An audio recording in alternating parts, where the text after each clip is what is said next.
Ito nga pala yung Airbnb na nahanap ni Baby para sa family staycation namin. Sobrang ganda dito. Instant marerelax ka pagpasok mo pa lang ng bahay. Yung interior at music para kang nasa mini hotel. May pa chandelier at table setting pa. Loft type nga pala yung layout ng bahay. 2 bedroom sa baba at 2 din sa taas.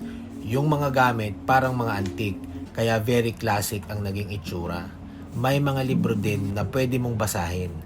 Maganda din ang mga CR, black ang kulay, kakaiba pero malinis. Punta naman tayo sa terrace na napakalawak ng view. Masarap tumambay at magkwentuhan. Meron din silang pa-bonfire at alagang mga baka na mababait. Pero dahan-dahan at baka magulat tulad dyan kay Baby.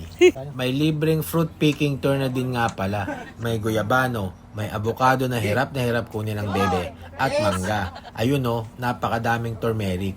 Pero si Kuya na nagbungkal. Lahat nga pala ng makuha nyo, pwede nyo nang iuwi. Tsaka ang kinaganda, may libreng massage sila dito sa mga tent na pampawala ng pagod nyo.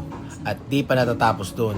Private chef din si Kuya kanina na pwede magluto ng libre basta magdala lang kayo ng ingredients. O siya, pahapon na, sindihan na natin ang bonfire. Sige, magre-relax na kami. Sa susunod na ulit. Bye-bye!